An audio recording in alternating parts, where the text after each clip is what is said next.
नेताजी नमस्कार। नमस्कार साहब। क्या हाल है? बढ़िया, एकदम फिट। 2022 के चुनाव को लेके इटावा में समाजवादी पार्टी का ऊंट किस करवट बैठ रहा है, और आपको क्यों लगता है समाजवादी पार्टी को कि 2022 में किन मुद्दों पर और कैसे पूर्ण बहुमत से सरकार बना पाएंगे? बताएं नेताजी। समाजवादी पार्टी के मुद्दे तो खुले हुए हैं। हम लोग विकास को लेके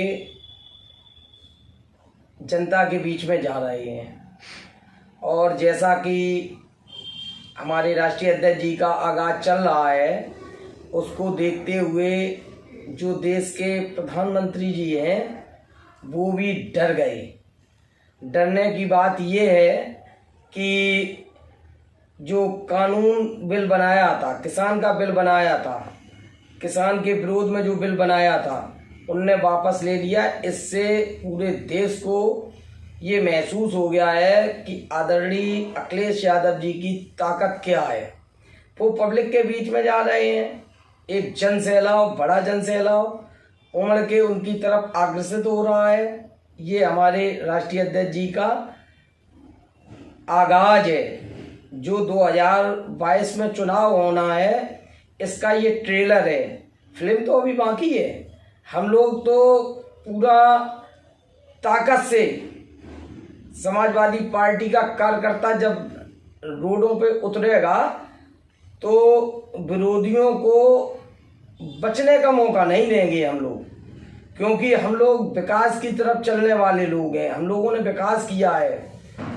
ये तो हमारे किए हुए कामों के उद्घाटन पे उद्घाटन कर रहे हैं, हमारे कामों को अपना काम गिना रहे हैं। ये इनका एक भी जिला इटावा में सड़क, एक भी जिला इटावा में अस्पताल, एक भी जिला इटावा में ऐसा विकास ये गिना दें जो इनने कराया हो।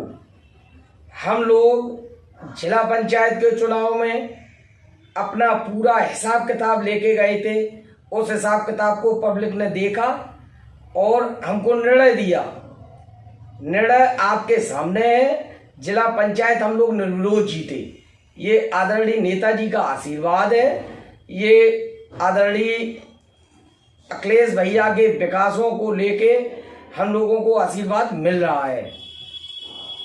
ये नेताजी आप ये बताइए, उमेश राजपूत जी, ये राजपूत बेल्ट है और शाक्य और राजपूत और ठाकुर, जहाँ तक ये तीन ही लोग जो है इटावा की विधानसभा पे काबिज रहे हैं।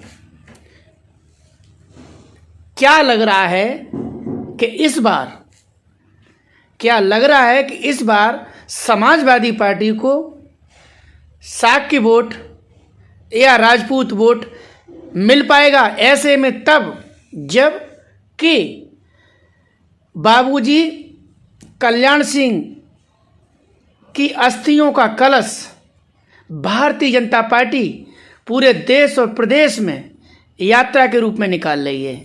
बताइए। और आप भी लोधी राजपूत हैं, उमेश राजपूत जी, बताइए। कलश निकाल रही है, अच्छी बात है, लेकिन हम लोग अपने विकास को लेके अपने समाज के अंदर जा रहे हैं, अपनी बात को कह रहे हैं। हमारी जात का उत्थान कहाँ हुआ? हमारा तो कोई उत्थान नहीं हुआ। एक भी नल, खड़ंजे, नाली कोई भी विधायका जी। अरे साहब, राजपूत, लोधी राजपूत समाज के, सुनिएगा, लोधी राजपूत समाज के भारतीय जनता पार्टी ने गवर्नर बनाए कल्याण सिंह जी को। लोधी राजपूत समाज से उनको मुख्यमंत्री बनाया साहब कल्याण सिंह जी को। उनके नाती मंत्री हैं वर्तमान सरकार में, उनके बेटे सांसद हैं एटा से। आप क्यों ऐसे कह रहे हो? भारतीय जनता पार्टी ने क्या लोधी समाज को सम्मान नहीं दिया? आज की तारीख में आपके दिव्यापुर के जो लाखन सिंह राजपूत हैं वो मंत्री हैं। लोधी समाज भारतीय जनता पार्टी में, लोधी समाज और शाक्य समाज ये दोनों ही आपस में एकदम पूरी तरीके से हक ले चुके हैं। आप बिल्कुल सही सवाल पे आए हैं कि लाखन सिंह जी को मंत्री बनाया, लेकिन मंत्री कब बनाया?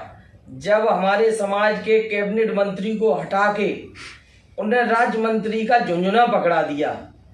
आप हमें बताइए, कैबिनेट मंत्री बड़ा होता है या राज्य मंत्री बड़ा होता है?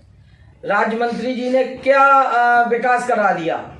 कैबिनेट मंत्री थे, वो विकास करा सकते थे, उनको हटा दिया और राज्य मंत्री का झुंझुना पकड़ा दिया। ये नहीं होता है। लोधी राजपूत अब जाग चुका है।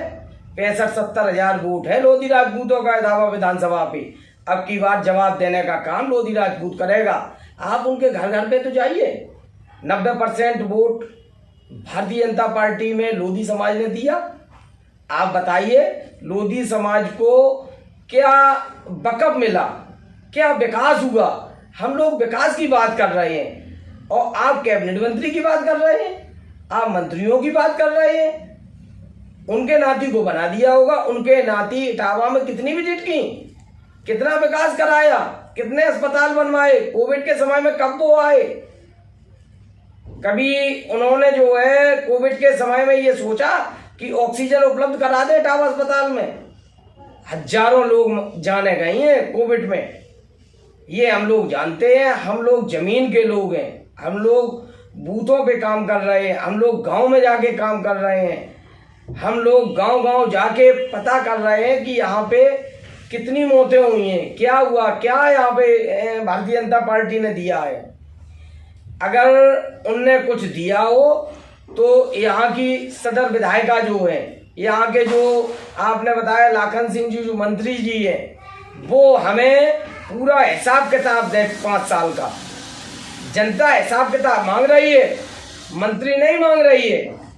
यहाँ का तो जो विधायक होते थे महेंद्र सिंह राजपूत, उनने मंत्रियों से चौगुना विकास कराया था समाजवादी पार्टी की सरकार में। तो नहीं होते हैं, चेयरमैन होता है वो विकास कराता है। इनने क्या कराया? हमें विकास चाहिए, समाज को विकास चाहिए। उमेश राजपूत जी, एक सवाल है आपसे कि समाजवादी पार्टी और भारतीय जनता पार्टी इटावा में, भारतीय जनता पार्टी का रिपीट सांसद होता है इटावा में, जबकि इटावा नेताजी मुलायम सिंह यादव का जनपद है और जन्म जनपद है, उनका गृह जनपद है ये। आप मुझे ये बताइए, समाजवादी पार्टी का वर्चस्व अगर इटावा लोकसभा पे इतना है, जनपद में इतना है, तो वो एक बार नहीं 2-2 बार एमपी का चुनाव, एमपी की सीट इटावा से क्यों बीजेपी के खाते में चली गई? बताइए नेताजी। बीजेपी के खाते में चली गई, इनने बहुत से लुभावने पब्लिक के बीच में, जनता के बीच में लुभावने सपने दिखा दिए थे, लेकिन उन सपनों पे अब ये खरे नहीं उतर पाए हैं। सांसद जी बताएं, यहाँ पे कितने स्कूल बनवा दिए, कितने इनने विकास के काम कराए? हमको तो कोई नहीं दिखाई दे रहा है। इनने कहा था गड्ढा मुक्त सड़क बनवाएंगे। आप उदी मोड़ से इटावा तक ही ले लें, गड्ढा मुक्त तो छोड़े, गड्ढा युक्त सड़कें बनी हुई हैं। आप निश्चल पैरी हैं, आप बिल्कुल साफ सुथरी बात रखते हैं। कम से कम उन गड्ढों को तो एक बार अपने चैनल पे दिखा दो साहब, जिससे इनका विकास दिखाई दे।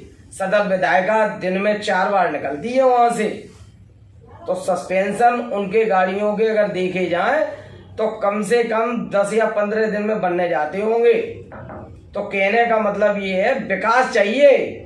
यहाँ कोई भी समाज का या उसका वर्चस्व नहीं है कि कौन विधायक बनेगा, कौन नहीं बनेगा, किसको क्या होगा। यहाँ पे सरकार वो चाहिए। यहाँ मुख्यमंत्री का जनपद है ये, यहाँ जनपद में मुख्यमंत्री जी रहते हैं, उनका गृह जनपद है। अब की बार जनता जवाब देगी, और जवाब जिला पंचायत के रूप में ट्रेलर दिखा चुकी है। अब फिल्म बाकी है, वो देखने के लिए ये तैयार रहे। उमेश जी बहुत बहुत धन्यवाद आपको, आपने अपने अमूल्य समय में से जो चैनल को समय दिया, इसके लिए शिवा राठौर आपका तहे दिल से शुक्रिया अदा करता सर। थैंक्स। शिवा राठौर का, निश्चल पैरी जो चैनल है, इसका बहुत बहुत धन्यवाद करते हैं कि छोटे से छोटे कार्यकर्ता को रूबरू कराने का मौका देते हैं, समय देते हैं। बहुत बहुत धन्यवाद, बहुत बहुत धन्यवाद।